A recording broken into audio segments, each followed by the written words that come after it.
Äitien nuorikassa kehotti vanhempaa naishenkilöä ottamaan seuraavalla kerralla oman kauppakassin, koska kauppa on päättänyt olla enää satsaamatta ympäristölle haitallisiin muovikasseihin. Hämmentyneenä vanha rouva selitti anteeksi pyydellen, ettei hänen nuoruusaikoina ollut tietoakaan vihreästä ajattelusta. Kassa vastasi, sehän meidän ongelmamme juuri on, kun te ette aikanaan välittäneet tarpeeksi ympäristöstä. Oikeassa hän oli. Ei meidän aikanamme ollut vihreitä ajatuksia. Siihen aikaan me palautimme maitopullot, juomapullot ja olutpullot kauppaan, joka sitten lähetti ne meijeriin tai tehtaaseen pestäväksi ja steriloitavaksi ja täytettäväksi, jotta samoja pulloja voitiin käyttää yhä uudelleen. Niitä siis todella kierrätettiin. Mutta ei meillä mitään vihreitä ajatuksia silloin ollut. Me kävelimme kerroksiin kaupoissa ja virastoissakin, koska joka paikassa oli rullaportaita. Ostoksillekin menimme kävellen, emmekä hypänneet 300 hevosvoimaisen autoon, aina kun piti mennä parin korttelin päässä olevaan lähikauppaan. Mutta kassa oli oikeassa, emme me mitään vihreitä ajatuksia miettineet. Lasten vaivatkin siihen aikaan pestiin, koska ei ollut tätä kertakäyttöisiä. Pyykki kuivattiin narulla eikä energiaa syömässä 500 wattia virtaa käyttävässä vempaimessa. Tuuli ja aurinkovoima kuivaset vaatteet ihan oikeasti. Lapset saivat vanhempien sisarusten pieniksi jääneet vaatteet, eivät aina upouusia. Mutta eihän meillä silloin tosiaankaan ollut mitään vihreitä ajatuksia.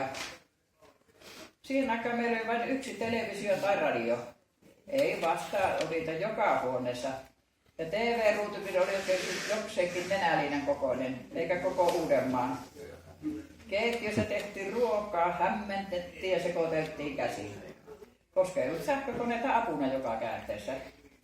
Kun pakkasimme jotain herkästi särkyvää postipakettiin, käytimme vanhoja sanomalehtiä suojaamaan lähetystä, koska ei ollut tyröksiä eikä kuplamuovia.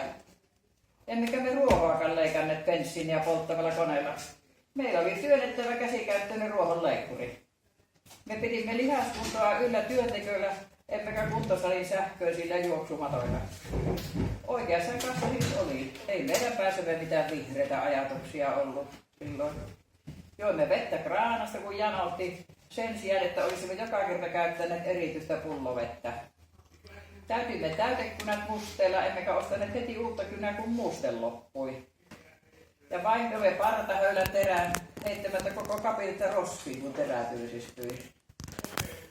Siihen aikaan ihmiset käyttivät ratikkaa tai linja-autoa matkantekoon, ja lapset menivät kouluun polkupyörällä tai jalan.